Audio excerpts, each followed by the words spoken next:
Bismillahirrahmanirrahim. Assalamualaikum warahmatullahi wabarakatuh. Waalaikumsalam warahmatullahi wabarakatuh. Alhamdulillahirabbil alamin. Kita sampai di part 6 dari menguak misteri Kitab Kuno Jayabaya. Terima kasih Sang Prabu untuk waktunya bisa berdiskusi dan bisa nanti memberi makna atau rahasia yang terkandung di dalam Kitab Kuno Jayabaya ini. Mohon izin saya bacakan di petikan 167 ya. Iya. Mas Sang Prabu ya. Iya, betul. Pandai meramal seperti dewa, dapat mengetahui lahirnya kakek Anda, cicit dan piut Anda, seolah-olah lahir di hari yang sama. Tidak bisa ditipu karena dapat membaca isi hati. Bijak, cermat dan terang tiliknya. Mengerti sebelum sesuatu terjadi, mengetahui kakek nenek Anda, memahami putaran roda zaman Jawa, mengerti garis hidup setiap umat, tidak khawatir tertelan zaman. Ini lumayan panjang nih baitnya nih ya Sang Prabu. Mohon dijelaskan Sang Prabu untuk makna dan rahasia dari petikan 167. Iya. Ini satu bait itu kan terdiri dari beberapa penjelasan. Iya. Jadi tidak bergabung. Jadi pandai meramal seperti dewa, dapat mengetahui lahirnya kakek Anda, cicit dan piut Anda, seolah-olah lahir di hari yang sama. Tidak bisa ditipu karena dapat membaca isi hati. Pandai meramal seperti memprediksikannya itu tak bisa gitu. Cermat gitu. Dapat mengetahui lahirnya kakek Anda, cicit dan piut Anda, seolah-olah lahir di hari yang sama. Ini maksudnya bahwa beliau itu menjalani kehidupan, menerobos dimensi dari waktu ke waktu. Jadi pernah hidup di masa lalu dan masa sekarang. Jadi kehidupan di masa lalu itu dia beberapa ratus tahun yang lalu. Makanya di sini juga ada sebutan cicit dan piut Anda, generasi yang terdahulu gitu. Terus tidak bisa ditipu karena dapat membaca isi hati. Itu cermat, jeli membaca isi hati, atau dia bisa mengetahui perilakunya. Karena isi hati adalah ungkapan dari dalam kehidupannya, itu adalah perilaku. Bijak, cermat dan terang tiliknya. Ini terang tiliknya itu adalah pandangannya, penglihatannya itu teliti, gitu.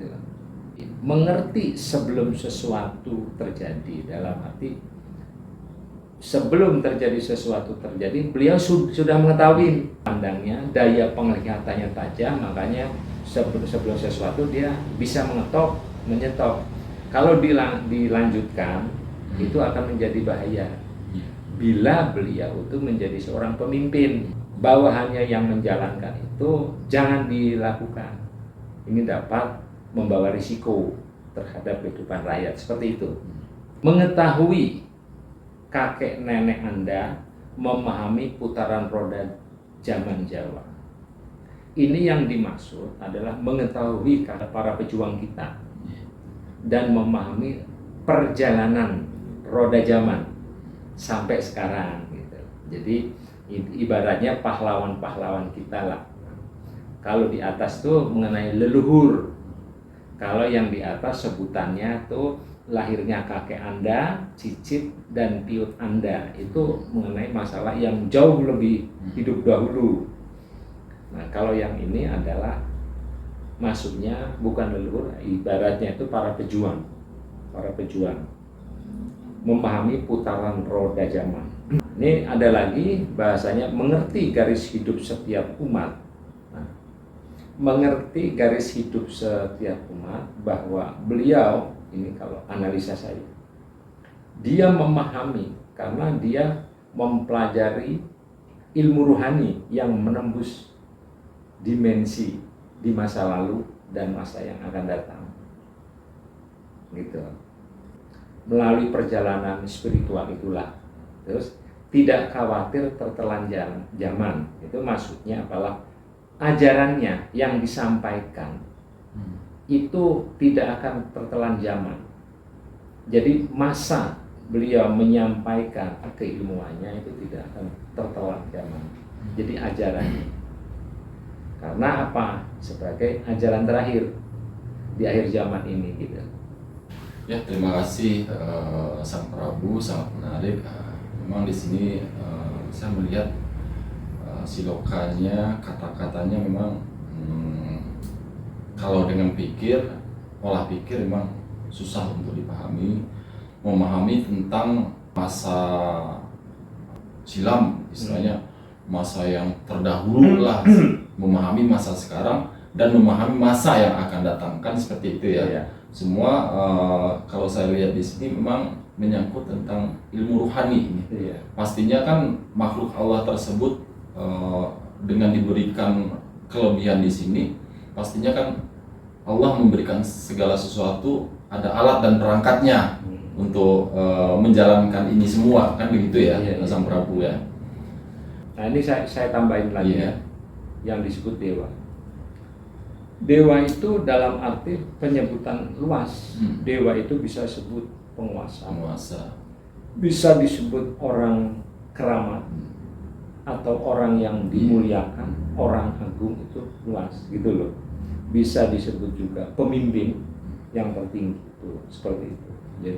Jadi dewa itu kadang-kadang berkaitan kan, kadang itu kan sebutan masa Hindu ya. Iya. Jadi sebetulnya dewa itu sesuatu yang dimuliakan, gitu loh.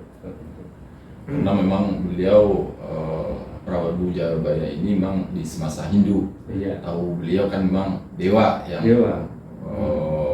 Sebagai sosok yang agung lah, kan gitu ya, Sang Prabu ya. Iya. Kita lanjut ke 168. Oleh sebab itu carilah satria itu, yatim piatu, tak bersanak saudara, sudah lulus Weda Jawa, hanya berpedoman trisula, ujung trisulanya sangat tajam, membawa maut atau utang nyawa. Yang tengah pantang merugikan orang lain, yang kiri dan kanan menolak pencurian dan kejahatan. Mohon dijelaskan baik-baik, Iya. Sang Prabu. Saya jelaskan baik begini. Dari bait 168 itu, oleh sebab itu carilah satria itu, yatim piatu, tak beranak saudara, sudah lulus Weda Jawa, hanya berpedoman trisula Weda. Jadi seperti yang saya jabarkan kemarin part sebelumnya, Weda Jawa itu adalah ajaran, trisula itu adalah torekot, hakikat, ma'rifat ya. Di sini disebutkan yatim piatu, tak bersanak saudara, sudah lulus Weda Jawa. Jadi beliau itu disebut tidak bersanak saudara, memang saudaranya sudah tidak ada.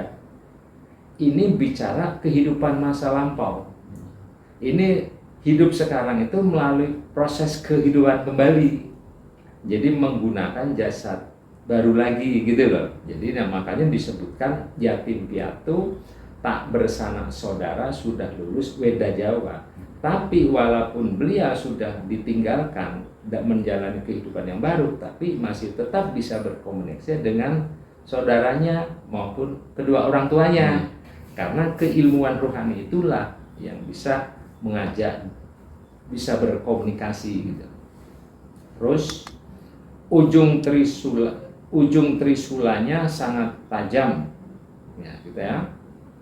Jadi membawa maut atau utang nyawa yang tengah pantang merugikan. Jadi ujung trisulanya sangat tajam itu dalam arti beliau bertindak benar, lurus dan jujur, gitu ya. Ujung trisula sangatlah tajam, membawa maut atau utang nyawa yang tengah pantang merugikan orang lain. Maksudnya membawa maut itu adalah sangat berbahaya. Utang nyawa yang tengah pantang merugikan orang lain. Nah, itu maksudnya yang berada di lingkarannya ya, atau asuhannya menolak pencurian atau korupsi ya, maupun kejahatan. Dalam bait 168 itu seperti itu. Memang kalau dilihat dari beberapa bait itu membicarakan tentang ruhani ya, sebenarnya ya. Ini ilmu juga ilmu rohani yang didapat oleh Prabu Jayabaya memang dari ruhani. Jadi menyangkut tentang ruhani dari makhluk Allah yang diberi anugerah di akhir zaman ini, kan begitu ya. Sang Prabu ya. Ini sangat menarik sekali kajian dari kitab leluhur kita ini dari Prabu Jayabaya, luar biasa. Luar biasa. Ya memang sulit ditafsirkan, Pak. Masalahnya itu kalau ilmu ruhani itu harus disondingkannya dengan ilmu ruhani lagi. Bukan dengan ilmu pikir. Kalau ilmu pengetahuan ya, kalau sains ya dengan ilmu pikir. Ketemu, tapi kalau dengan ilmu ruhani disandingkan ilmu pikir biasanya sulit dianu. Tidak masuk logika. Tapi ketika memang kita pelajari dengan ilmu rohani itu bisa diterima. Jadi peruntukannya ilmu gaib ya harus disandang, dikompar dengan ilmu gaib pula. Kalau ilmu nyata dikompar dengan ilmu nyata baru masuk akal gitu. Betul sekali, Sang Prabu. Kita lanjut ke petikan berikutnya ya, Sang Prabu. Petikan 169. Pantang bila diberi, hati celaka dapat terkena kutukan, senang menggoda dan minta secara nista. Ketahuilah bahwa itu hanya ujian, jangan dihina. Ada keuntungan bagi yang dimintai, berarti keadaan pada sekeluarga dilindungi. Mau dijelaskan ini juga bahasa-bahasa yang susah untuk dipahami dengan pikir ini. Silokanya lah, Sang Prabu. Pantang bila diberi. Maksudnya itu pantang bila dipuji. Pujian. Karena pujian itu dapat melalaikan orang. Karena pujian itu disanjung-sanjung, membuat mabuk kepayang, lupa diri gitu. Betul. Pantang bila diberi pujian. Gitu loh, disanjung gitu. Terus atau disogok ya bisa. Hati celaka dapat terkena kutukan, senang menggoda dan minta secara nista. Jadi kalau secara ilmu pikir dicarikan sosok tersebut senang meminta-minta, gitu loh, senang menggoda. Padahal hakikatnya bukan itu, gitu loh. Hati celaka dapat terkena kutukan dalam arti akan terkena akibatnya. Jadi bila sesuatu itu dipuji, senang disanjung-sanjung, tahu bahwa orang yang menyanjung pasti itu orang munafik. Asal Bapak senang lah. ABS ya. Ketika orang itu diberi kesempatan dalam memimpin, itu berbahaya bagi yang lain sebetulnya. Karena kenapa? Gila hormat. Jadi orang yang memuji itu akan kena akibatnya. Dampaknya. Itu khusus bagi orang-orang yang munafik. Seperti itu. Terus di sini senang menggoda dan meminta secara nista. Maksudnya itu adalah suka menguji.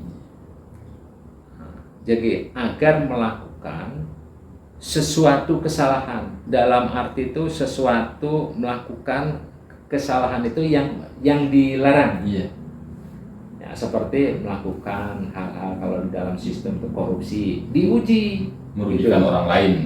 Merugikan orang orang lain. Padahal menyuruh begitu, membiarkan gitu sebetulnya itu adalah sebetulnya menggoda, menguji sebetulnya. Senang menggoda dan meminta secara nista. Meminta secara nista itu artinya itu kamu lakukan aja itu gitu loh.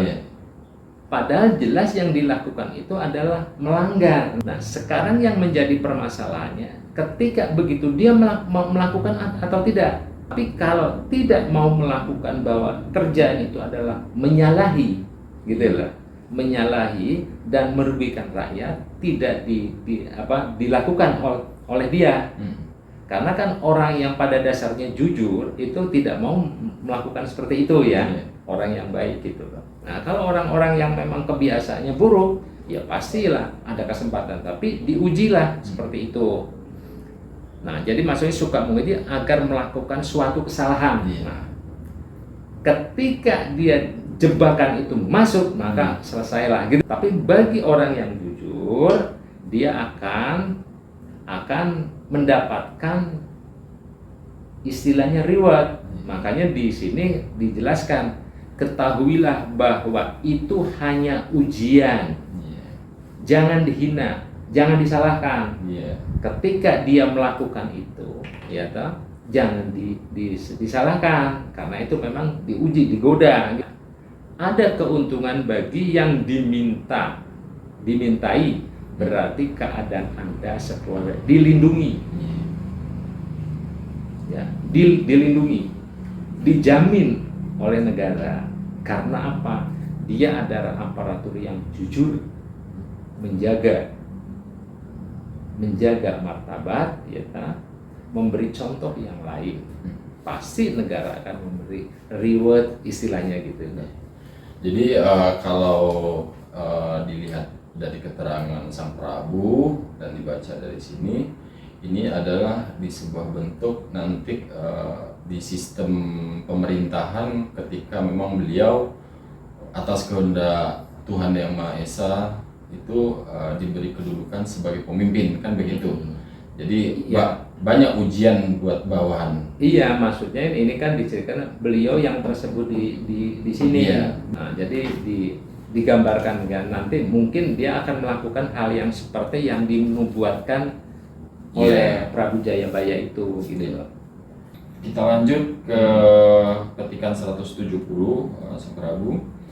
Di hadapan begawan, bukan pendeta disebut pendeta, bukan dewa disebut dewa, seperti manusia-manusia yang bukan kekuatan diterangkan dengan jelas, bayang-bayang menjadi terang benderang. Mohon dijelaskan tentang makna dan rahasia dari bahasa di petikan 170 ini. Iya, baik. Sebetulnya kalau dimaknai sulit sekali nih. Sulit sekali. Karena apa? Dari kata-kata seperti itu. Karena ini adalah suatu siloka ya. Jadi bahasanya itu adalah makna di balik makna. Jadi kalau saya jabarkannya ada di hadapan begawan, nah, seperti pendeta. Di hadapan begawan seperti pendeta. Disebut pendeta seperti dewa. Disebut dewa, dewa itu adalah orang agung ya, orang yang keramat, orang yang dimuliakan ya, penguasa itu kan disebut dewa. Disebut itu seperti manusia-manusia, seperti manusia biasa gitu loh. Nah, yang bukan kekuatan diterangkan dengan jelas. Yang bukan kekuatan berarti ini bukan kekuatan itu artinya yang masih tersirat, belum tersurat. Sesuatu yang masih tersirat, masih gaib, gitu, masih ya. Kalau tersurat kan jelas tuh. Nah, yang masih bukan kekuatan diterangkan dengan jelas. Jadi maksudnya yang masih tersirat diterangkan dengan jelas. Nah, terus di sini lagi bayang-bayang menjadi terang benderang, gitu loh. Bayang-bayang tuh bayang-bayang yang samar-samar menjadi nyata, gitu loh.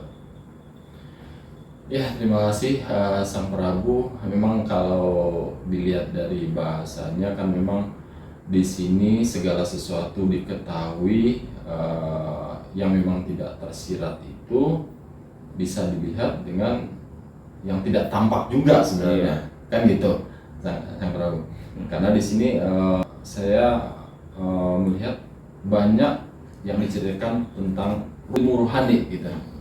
Yang memang membuat orang di sini ini kalau memang tidak belajar itu akan bingung, betul ya, Sang Prabu?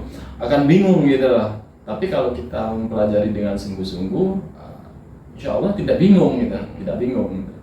Sekarang yang menjadi contoh begini, kenapa disebut ilmu? Sekarang begini, ketika para utusan Allah, Iya. ketika menerima firman, Iya. apa orang lain tahu? Iya. Yang lain tahu, Iya. kan nggak itu. Nah, sedangkan rohani kita, sebetulnya yang menerima itu bukan pikir, Iya. tapi rohani kita. Makanya ada kecerdasan spiritual Iya. itu. Yang menerima itu bicaranya apa? Yang menerima itu adalah rohani kita, bukan kuping kita. Nah, itu makanya tuntunan-tuntunan itu juga disebut ilmu rohani, gitu. Bukan ilmu dunia, ilmu pikir gitu loh, seperti itu.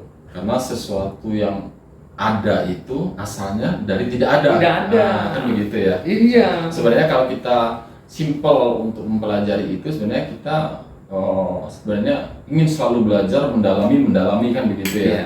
Sang Prabu. Terima kasih atas penjelasannya untuk di part ke-6 ya. Iya. Ke-6 ini Sang Prabu. Nanti kita lanjutkan ke part selanjutnya. Iya. Part selanjutnya nih sepertinya part terakhir nih Sang Prabu ya. Iya. Kita tutup part ini dengan alhamdulillahirabbil alamin. Wassalamualaikum warahmatullahi wabarakatuh. Waalaikumsalam warahmatullahi wabarakatuh.